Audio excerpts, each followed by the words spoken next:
internos sobre todo no están en lugar adecuado, no están en la posición y en la ubicación adecuada y varían en cuanto a esa posición por una serie de factores. Y eso es lo que vamos a avanzar ahora. Y vemos, por ejemplo, vean ustedes, es un desarrollo y posición normal de órganos el que tiene que existir. Y esta posición y este desarrollo por esto, que los diámetros pélvicos transversales aumentan más que los anteroposteriores, eso ya lo hemos visto, y el promontorio avanza más que todo acentuándose la concavidad sacra. Entonces, el promontorio, que es la parte, digamos, de la unión entre el sacro y la columna lumbar, entonces está más hacia adelante y la concavidad del sacro se va a hacer mayor. Entonces, a eso se refiere, va a estar más hundido el sacro. El plano del estrecho superior forma con el plano horizontal, digamos suprapúbico, un ángulo paulatinamente que alcanza su abertura normal de 60 grados. Esa es la abertura normal, digamos, de la curvatura de la pelvis, como hemos hablado, del descenso y luego la curva, lo que hemos hablado de la curva de Krauss. Entonces ahí si hacemos un ángulo, tenemos un ángulo de 60 grados normalmente. Y vean que a los 4 años este aparato genital se hace ya intrapélvico, a los 4 años recién está dentro de la pelvis el aparato genital. A los 17 años los ligamentos y fascias adquieren ya una estructura definitiva. Vean, ya a los 17 años ya han adquirido, digamos, 17, 18 años, pónganle ustedes un término. Por eso es que les digo que a partir de los 18, 20 años, recién el aparato genital femenino está maduro en sí. Si hay, digamos, el hecho de que ya en la edad de los 16, 15, 17 años está habiendo relaciones, a veces que van a dañar estos ligamentos, esta posición del útero, estos medios de sostén que todavía no están maduros, pero ya los estamos elongando, estirando. Y cuando lleguemos a la edad de, pónganse de 35, 38 años, se nos va a caer el aparato genital, se nos va a caer la vejiga, se nos va a caer el recto, se nos va a caer las caras anteriores y posteriores de la vagina, el fondo de la vagina y nuestra vulva se va a abrir. Yo les hablo como si fuera, digamos, una paciente, entonces la vulva se va a abrir y se va a quedar así. Y a veces al pequeño esfuerzo que uno realice al reír, subir gradas o esté corriendo, se va a orinar de por sí, se va a salir la orina. Eso que ya nos dice, ya nos habla de que este aparato fue dañado en la época inmadura. Y entonces los ligamentos no se han vuelto adecuados y por eso es que no han sujetado bien porque se los ha desgarrado cuando estaban inmaduros y entonces el aparato ha descendido. En la adolescente, con la increción hormonal, cuando ya empieza a funcionar además el ciclo a partir de los 16, 17 años, 18, el cuerpo uterino alcanza un volumen cada vez mayor y predomina sobre el cuello. Vean que en esa época también está empezando a haber estas maduraciones recién y estas posiciones y ubicaciones adecuadas que está llegando a tener este aparato genital. Normalmente tiene que estar en anteversión, tiene que estar hacia adelante el cuerpo del útero. Y esta anteversión pelviana facilita la definitiva ubicación uterina por presión intraabdominal. O sea, el útero se va hacia adelante, se vuelve antevertido y los intestinos, generalmente los intestinos más que el estómago, lo comprimen y lo apretan y lo hacen que se asiente así al útero antevertida y los intestinos están en la cara posterior del útero y ejercen una presión, vean ustedes, en la cara posterior de tal manera que el útero rota sobre su propio eje horizontal, situado a nivel del istmo, e inclina su cuerpo hacia adelante. Entonces se cae así y así se asienta el cuerpo del útero. Mientras que el cuello, que se hallaba en el centro de la pelvis, se dirige hacia atrás. Esta es la posición. Entonces aquí está el pubis y el cuerpo ha venido ahí, está encima de la vejiga porque aquí está la vejiga, y el cuello del útero se ha ido hacia la parte posterior. Por eso es que en la vagina, ustedes saben ya, el cuello está hacia atrás, hacia abajo y atrás. Y la vagina está yendo ahí y el cuello se encuentra ahí, abajo, al fondo. Ahí está el cuello. Entonces, vean por eso su posición. La cúpula vaginal, o sea, el fondo de la vagina, al acompañar en su desplazamiento al cuello, hace que la vagina, que se presentaba casi vertical en el nacimiento, se disponga ahora en una dirección oblicua, lo que les decía. Ya no es vertical la vagina, de recta así. En las niñitas es recta así, pero después ya se hace así la vagina. Entonces se vuelve oblicua y vean una oblicuidad de arriba abajo y de atrás hacia adelante. De arriba abajo y de atrás hacia adelante. Cuando están en posición de pie, ¿no ve? De arriba abajo y de atrás hacia adelante. Así es la dirección de la vagina cuando está de pie. Pero una vez que se echa para hacer una posición ginecológica, esta posición cambia y entonces echó la paciente y la posición se viene así, de arriba abajo y de adelante hacia atrás. Entonces, cuando está echada la paciente, cambia de posición, se hace, digamos, al revés. Entonces, cuando está parada, es de arriba hacia abajo y de atrás hacia adelante. Y cuando está echada, es de arriba hacia abajo y de adelante hacia atrás. Entonces, por eso es oblicua la vagina. Entonces, cambia de posición, vean ustedes. Como consecuencia de estas modificaciones, se acentúa notablemente el ángulo cérvico corporal uterino, o sea, el cuello y el cuerpo. Este ángulo que forman algo se va a acentuar más, entonces, posteriormente. Y entonces el cuerpo adquiere una anteversoflexión, está antevertido y flexionado hacia adelante. Eso es fisiológica en el que intervienen para su mantenimiento del tono muscular del miometrio. O sea, aquí lo mantiene en esa posición el tono del músculo liso del miometrio, de la capa media del útero. Importante recordar que los elementos de suspensión del aparato genital, o sea, los ligamentos, los medios de fijación y de sostén del cuerpo del útero y del cuello, y el papel que desempeñan los músculos del piso pélvico, son los que van a mantener en posición adecuada. La contribución de ligamentos anchos y redondos y las fascias en la estática del aparato genital son los que juegan un papel importante en este contexto de mantener ahí al útero. Este complejo aparato de fijación presenta un punto débil, vean que es el hiato urogenital. Ese punto débil por donde pasa la uretra, o sea, la parte superior, digamos así, de la región vulvar, y la vagina, además por la posición erecta del ser humano, porque está parada la mujer y esos orificios, digamos así, donde está la vagina y donde pasa el conducto del uréter son los débiles. ¿Por qué? Porque por ahí se puede caer todo ese aparato pesado, todo ese útero, todo ese músculo puede descender y se va hasta abajo. Pero ¿quién le sujeta ahí? El piso pélvico y los ligamentos de sostén, propiamente dicho, del útero, más que el piso pélvico, los ligamentos de sostén. Además, por la posición erecta del ser humano, la presión abdominal se ejerce en forma intensa y constante sobre estructuras pelvianas. Además, por eso cuando una persona engorda, los intestinos se van engrosando más, se van dilatando más, entonces adquieren más espacio y comprimen, y eso hace que el aparato genital se descienda con más facilidad. Desplazamiento de órganos genitales. Los órganos que sufren desplazamientos más importantes para su estudio debemos tener en cuenta la posición, la versión y la flexión. En esas tres, digamos, ubicaciones puede ser que haya desviaciones, en la posición, en la versión y en la flexión.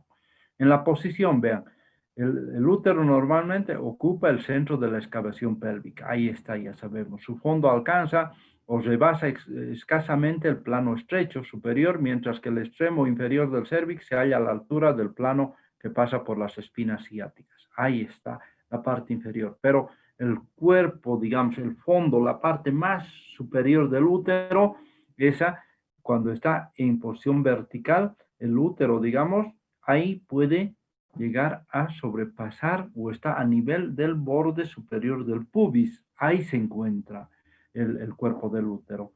Y en la parte inferior, por las espinas ciáticas. A ese nivel está la unión del cuerpo con el cuello del útero. La flexión, normalmente el eje longitudinal del cuerpo uterino no sigue la misma dirección que la del cuello, porque está hacia adelante, está antevertido, sino que ambos se cruzan en el istmo formando un ángulo abierto hacia adelante de aproximadamente 100 grados. Entonces el cuerpo viene aquí anteversoflexión y el cuello se va hacia atrás, como hemos visto, y entre ambos forman un ángulo de 100 grados, una anteflexión que es fisiológica, que es normal. Entonces, vean, esa es la posición del útero. Y la versión, si contamos esta relación entre el eje longitudinal del útero y el de la pelvis, digamos así, se comprueba que ambos se cruzan también a la altura del istmo uterino, o sea, de la unión del cuello y el cuerpo generalmente, de manera que el cuerpo de la matriz se sitúa en la hemipelvis anterior, o sea, en la parte, lo partimos, digamos, en forma transversal a la pelvis, entonces va a la hemipelvis anterior, y el cuello se va a la hemipelvis posterior. Entonces, el cuello estaría más hacia el sacro y el cuerpo estaría más hacia el pubis. Ahí se ubica el cuerpo del útero y eso se denomina anteversión. Entonces, vean, esas son las posiciones que va adoptando el útero. Y las alteraciones que vamos a tener, después de hablar ya de la posición normal, veamos esto. Distopías de posición o por desalojo. La anteposición, o sea, generalmente causada por tumoraciones, ubicada en el Douglas o detrás del útero y lo empuja hacia la hemipelvis anterior. O sea, un tumor que esté en la parte posterior del cuerpo y lo empuja al cuerpo del útero más hacia adelante. La retroposición al revés, más bien el cuerpo hacia el sacro se va, habitualmente provocada por teratomas ováricos o por miomas subserosos en la cara anterior del útero que llevan y ocupan la hemipelvis posterior, el cuerpo del útero. Las lateroposiciones, que se vaya al lado derecho o al lado izquierdo ya también. Se denominan destroposiciones o sinistroposiciones a esto. Es una desviación uterina hacia la derecha o hacia la izquierda del cuerpo del útero y de la línea media de la pelvis, producida casi siempre por tumores o flemones que se pueden formar de los ligamentos anchos. Los ligamentos anchos pueden formar tumores y empujan el útero a un lado, o en su caso forman flemones también, abscesos, igual los rechazan al cuerpo a otro lado, y entonces ahí vemos que ya está desviado ese cuerpo. Las elevaciones, cuando el útero se sobrepasa el borde del pubis, cuando algún proceso patológico ubicado debajo del istmo uterino lleva a la matriz a ocupar un lugar por encima del estrecho superior de la pelvis, o sea, por encima del pubis. Ejemplo, los miomas cervicales, los hematocolpos o por ginatresia generalmente, que van haciendo que se desvíe ese proceso y se vaya a la parte superior. O los miomas que están en el cuello del útero y lo empujan al cuerpo hacia arriba. Y por último, el descenso prolapso, que es lo contrario a la elevación, que más bien es un descenso. Es una caída del útero y del cuello hacia la vagina o a la vulva y sobrepasa la vulva. Esa es otra de las variedades de posición anómalas. Las distopías de versión tenemos la hiperanteversión, que se va muy hacia adelante, la retroversión hacia atrás, o las laterosversiones, también hacia los lados, que es lo mismo. Vean, exageración de la inclinación del cuerpo hacia adelante, o el cuerpo hacia atrás, retroversión, o hacia los lados también que se puede inclinar, ya sea esto por tumores igual, o por alguna alteración genética o algunos desgarros de esos músculos, de esos ligamentos en uno de los lados y que ha hecho que se retraigan a un lado porque ha cicatrizado o se ha lesionado ese ligamento y ya no está funcionando y entonces va al lado que está normal y el otro lado ya no funciona esos ligamentos. O distopías de flexión provocadas por la acentuación de los ángulos cervicocorporales generalmente, de ahí su denominación de hiperanteflexión, o sea, el ángulo de 100 grados que hemos visto entre el cuerpo y el cuello, se hace cada vez más pequeño. Una hiperanteflexión, una retroflexión que se puede volver hacia atrás, ya también más se va a abrir ese ángulo, o lateroflexión, que se va hacia los lados, se destroflexiona o siniestroflexiona. Entonces, también en la flexión, en la versión, en la flexión, vean ustedes, una hiperanteflexión, el ángulo anterocorporal es menor a 90. Se ha cerrado porque se ha ido cerrando más entre el cuerpo y el cuello y se ha cerrado y entonces, vean, reduce el ángulo en ese momento. Y la matriz es con frecuencia dura, pequeña y poco móvil a causa de su desarrollo incompleto. No crece, no desarrolla por estos procesos. A veces porque no hay espacio para que siga creciendo, porque está muy volcada hacia adelante. Es común la dismenorrea en estos casos, dolor. ¿Por qué? Porque si está muy volcada y el cuello está muy cerrado, entonces cuando tenga que menstruar, va a apretar mucho el útero para que elimine esa capa. Pero este ángulo, el istmo, digamos así, que es el ángulo entre el cuerpo y el cuello, va a estar cerrado porque está muy volcado hacia adelante el cuerpo. Y entonces ese orificio de comunicación, que es el orificio cervical interno, que va a estar cerrado y no va a poder salir la menstruación, entonces el cuerpo tiene que hacer mayor presión para botar esa sangre. Y eso va a doler, porque el cuerpo se ha ido muy hacia adelante. ¿Mm? Entonces es otra causa de estos. Además de una hipermenorrea, que haya sangrado en uno de esos momentos abundante ya también, por la mucha contracción y le haga sangrar mucho, o una hipomenorrea que también no sangre mucho, no bote porque no se puede abrir ese cuello porque está muy antevertido y entonces no puede botar o anteverso verso flexionado por demás, o trastornos de infertilidad. ¿Por qué? Porque los espermatozoides no pueden subir, no pueden ascender porque está una obstrucción entre la comunicación del cuello y el cuerpo. Vean que trae sus complicaciones. Otras distopías poco frecuentes, generalmente relacionadas con el estado grávido puerperal, o sea, gestacional y puerperio, y en algún caso con un desarrollo de tumores. Rotación del útero, que el útero rote, se dé la vuelta en totalidad sobre su eje longitudinal, o torsión uterina, o sea, el cuello queda fijo y rota sobre sí mismo también. ¿Ya? Entonces, una rotación del útero, que todo el aparato rote, o en su contexto solo el cuerpo y el cuello se queda fijo en su lugar.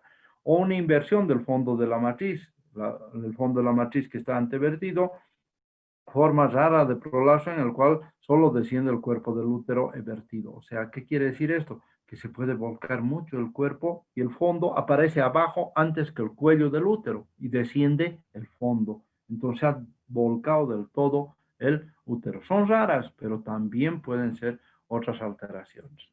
Retrodesviaciones que comprenden la retroflexión, o sea, que se vaya muy atrás el útero. Una retroflexión, una retroversión, una retroversoflexión.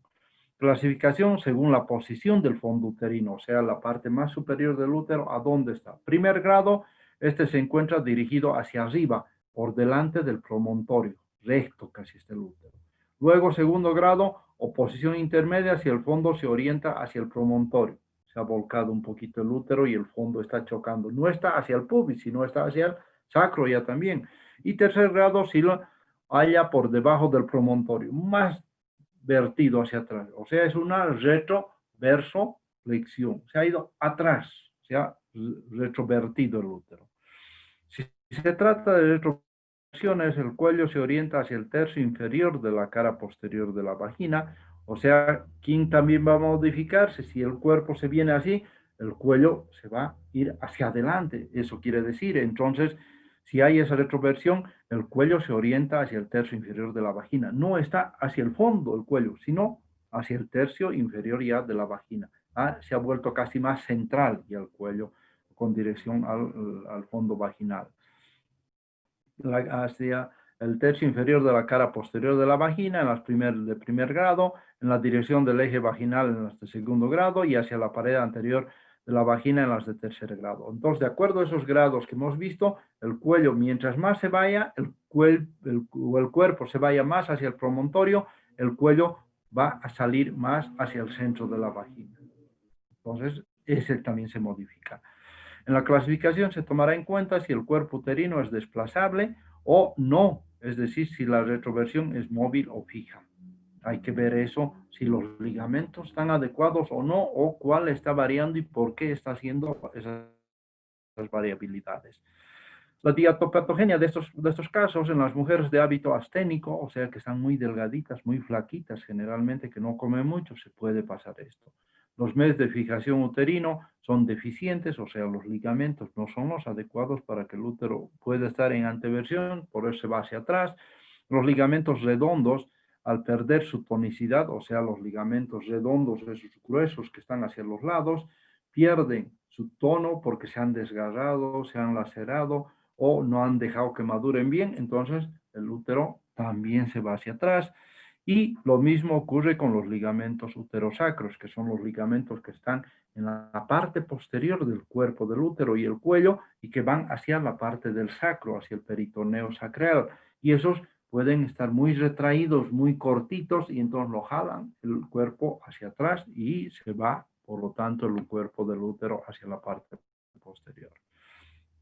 El puerperio favorece la distopia uterina, o sea, vean, en el puerperio puede ser que ese útero ya no vuelva a su lugar y se quede en otra posición. En algunas circunstancias, y particularmente tratándose de retroflexiones, su causa radica en la hipoplasia genital. En ocasiones poco frecuentes, tumores pélvicos, desarrollos o desarrollados o aplicados sobre la cara anterior del útero, lo vuelcan hacia atrás al cuerpo. Y entonces, vean, todas esas cosas modifican. O la hipoplasia genital, como decía, que no haya madurado, que no haya desarrollado adecuadamente ese cuerpo del útero y por eso no puede volcarse porque se ha quedado chiquitito, no ha crecido y entonces va hacia la parte posterior donde hay más espacio, digamos así, para que se vuelque ese cuerpo. Sintomatología, que vamos a ver, las retrodesviaciones raramente producen molestias cuando son móviles, son asintomáticas. Puede haber en estos casos hipermenorreas, aumento del sangrado menstrual por una insuficiencia miometrial o entorpecimiento de la circulación venosa pélvica. Puede haber dolores, dismenorrea, como ya hemos visto. Puede haber infertilidades, dispareunias, dolor en la erección. La retrodesviación no suele afectar al embarazo muchas veces, a veces puede hacer que el útero vaya hacia atrás, pero no se obstruye el conducto, entonces sube el espermatozoide y el cuerpo se vuelve normal, recto, con lo que va creciendo. La compresión de órganos, también algunos órganos que pueden comprimir, digamos, o que el útero los puede comprimir y puede provocar disuria, polaquiuria, tenesmos, constipación si se va hacia el recto, mucho o hacia la vejiga mucho, entonces puede provocar estas molestias.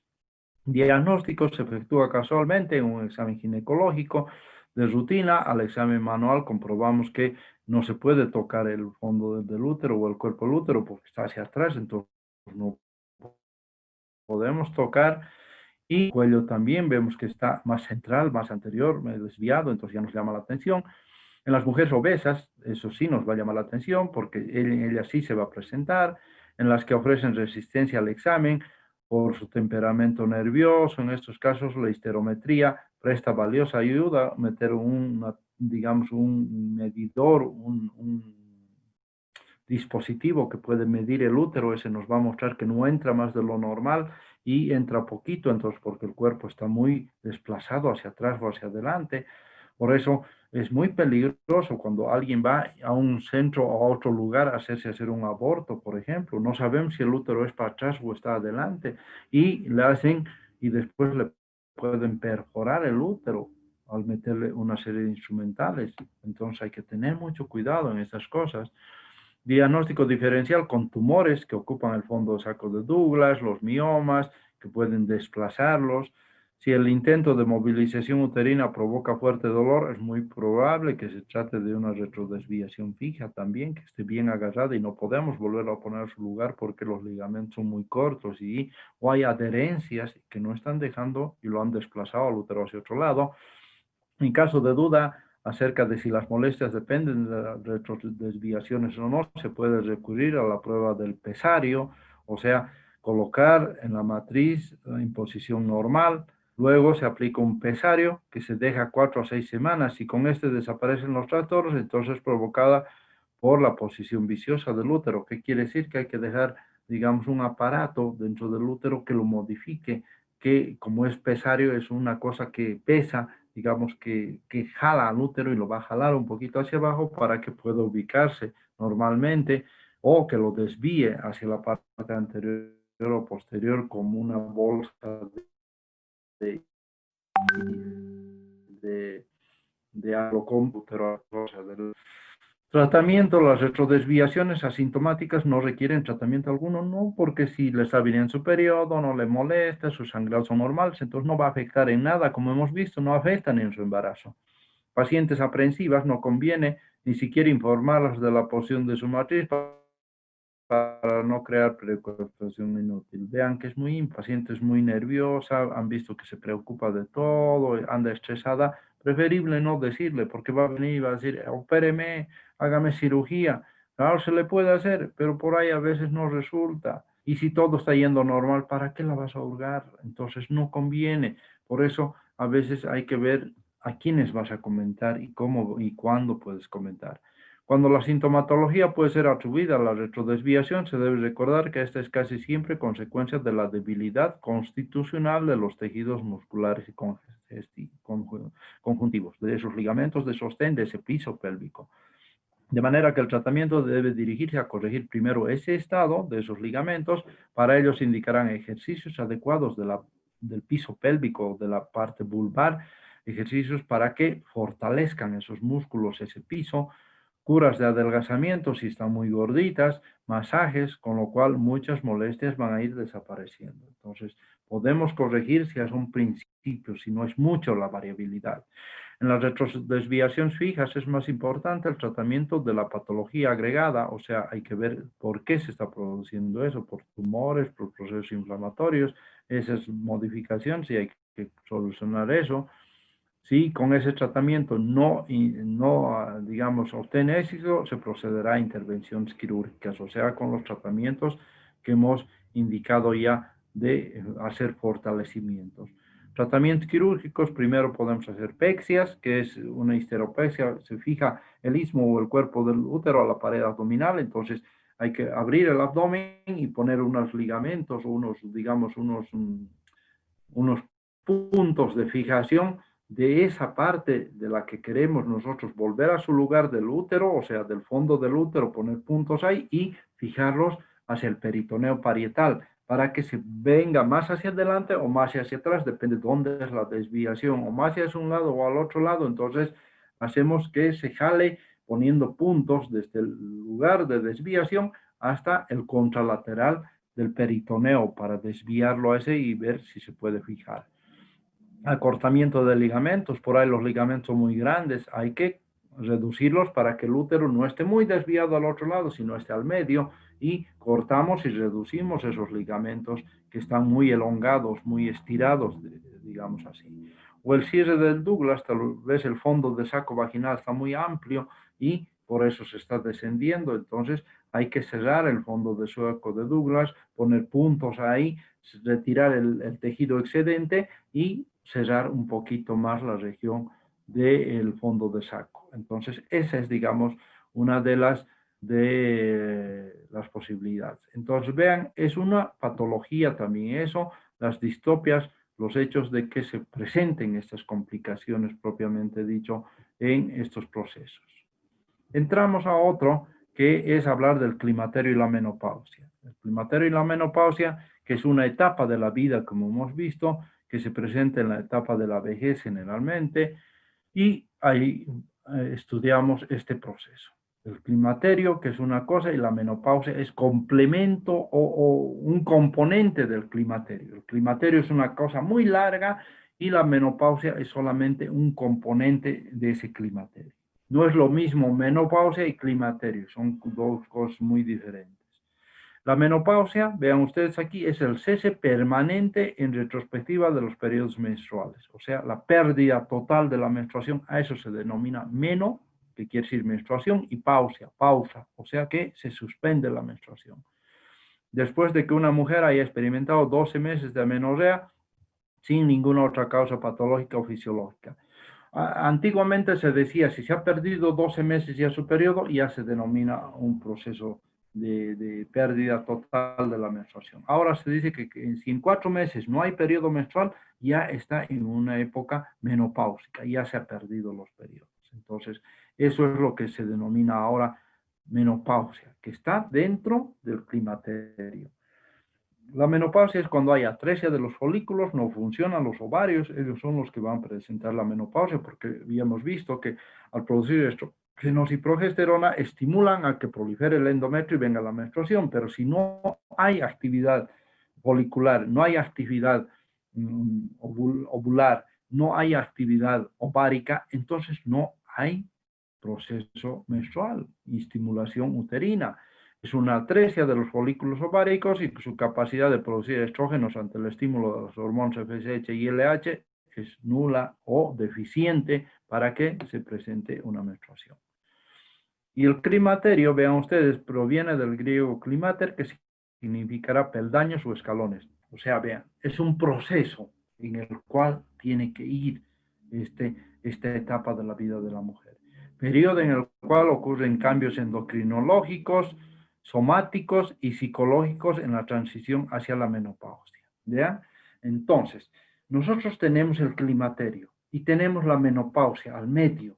Y antes de la menopausia es premenopausia, donde va a haber irregularidades de los periodos, pérdida de periodos, sintomatologías, eso, pero más irregularidades de los periodos, pérdida de 3 meses, 4 meses, poquito, harto, entonces ese. Y la posmenopausia, que es la otra fase del climaterio, que está dada porque ya no hay menstruación, solo hay signos, sintomatología, sofocones, calores, sudoraciones, cefaleas, insomnios, hay un montón de síntomas. Entonces, esas tres componen el climaterio. Premenopausia, la menopausia, donde pierde el periodo, y la posmenopausia. Esas tres fases son los componentes propios de un climaterio. A todo eso se denomina climaterio y no tenemos fechas establecidas ni tiempos establecidos para esto. Se dice que la premenopausia se presenta de 3 a 4 o hasta 5 años antes de la menopausia. Generalmente son 3 años que hay de irregularidades hasta que entre la menopausia. Y la posmenopausia, esa no sabemos, porque ya no hay periodo, solo hay síntomas. Y eso puede estar 4 años, 5 años. Yo generalmente digo, eso está hasta que fallece la paciente, porque no desaparece. Desaparece a veces un tiempo, un año, vuelve después. Generalmente las señoras andan con mal carácter, con sequedad de mucosas, mala distribución o circulación de la sangre, sequedad de la piel, pérdida de cabello, o empiezan a brotar bigotes, empieza a secarse las mucosas, empieza a no haber, digamos, buenas articulaciones, hay debilidad muscular, todo afecta, como hemos visto, como los estrógenos funcionan en todo. Entonces se han perdido los estrógenos y han aparecido otros estrógenos más débiles. Entonces se ha perdido el estradiol, que es el principal, y aparecen la estrona y el estriol, que no son nada ante el estradiol, y por eso es que empieza a tener signos sintomatología. Menopausia ocurre a una edad media de 51 años, es un reflejo del agotamiento folicular ovárico completo, casi completo, una hipoestrogenemia y altas concentraciones de FSH. La menopausia antes de los 40 se considera anormal y es una menopausia precoz, como se denomina, y se conoce como insuficiencia ovárica primaria y nos da una menopausia precoz, o sea, una insuficiencia ovárica prematura. La perimenopausia, o sea, comienza en promedio 4 años, lo que les decía, premenopausia o perimenopausia, 4 años antes del último periodo menstrual, e incluye una serie de cambios fisiológicos que pueden afectar la calidad de vida de la mujer. O sea, vean, este es el climaterio. La menopausia está al medio y antes está la premenopausia y la posmenopausia. Y todo ese trance de los dos es la perimenopausia, o sea, esa irregularidad que va a haber, ese periodo de transición o menopáusico, digamos así, ese periodo de transición se denomina perimenopausia, con una pre y con una posmenopausia. Y vean a ustedes ahí, 40 y 60 años más allá. No sabemos hasta cuándo puede durar ese proceso. La perimenopausia son ciclos menstruales irregulares y marcadas fluctuaciones hormonales, sofocos, trastornos del sueño, síntomas del estado de ánimo, sequedad vaginal, llanto. Si queremos encontrar, podemos hablar de miles de síntomas. Y los conceptos de esto está dado por la transición menopáusica, o sea, ese periodo de culminación y de desaparición y de disminución de estas hormonas. Proceso de agotamiento folicular ovárico, las mujeres eventualmente experimentan un cambio en el intervalo intermenstrual, el cambio en el patrón del sangrado, también varía el sangrado, como ya les he dicho, ocurre en un promedio a la edad de 47 años esta variabilidad Vean, última menstruación, menopausia, 40, 55 años, 55, 65. Aquí ven, ya avanza más la posmenopausia. La premenopausia, periodo que precede a la menopausia, puede durar meses o años, como les dije. Y la posmenopausia igual, meses o años. Y vean, hasta 8 años puede durar, vean. Puede estar años. Por eso yo digo hasta que fallezca nomás ya la paciente pasa ese proceso. Y el climaterio, periodo que abarca desde la premenopausia, menopausia y posmenopausia. Todo eso es climaterio. Vean que el concepto no es lo mismo climaterio que menopausia. Tenemos que saber manejar los conceptos y decir qué es y por qué es. Definiciones de la OMS: menopausia, cese permanente de la menstruación, pérdida de actividad ovárica; perimenopausia, climaterio, incluye el periodo anterior a la menopausia y el año siguiente a ella, o sea, 2 años generalmente nada más. Y la posmenopausia, después del primer año de la menopausia hasta 8 años posteriores. Eso es lo que se dice. Otros dicen 10, pero generalmente es más. El climaterio temprano, entre los 35 y 40 años; la menopausia y la posmenopausia entre los 40 y 56 años, y el climaterio tardío ya es de los 56 años para arriba en las mujeres. Entonces, vean, ya son variabilidades. En nuestro medio, este es el adecuado. En la Argentina o en otros países o donde haya más calor, digamos, generalmente esto varía porque es más tardío, digamos. Generalmente 50, 60 está la menopausia recién presentándose, pero en nuestro medio está entre los 40 y los 56 años toda esa transición. El sistema de estratificación de Straub, vamos a ver, que es el estándar de oro para caracterización del envejecimiento reproductivo desde los años reproductivos hasta la menopausia propiamente dicha, e incluye criterios para los años reproductivos, la transición menopáusica y la perimenopausia, toda esa época de la mujer, el periodo menstrual final y la posmenopausia según los patrones del sangrado, hallazgos endocrinos y la signo-sintomatología que se puede presentar. Entonces, vean ustedes, esa clasificación que se les ha mencionado: reproductiva, transición menopáusica y la posmenopáusica.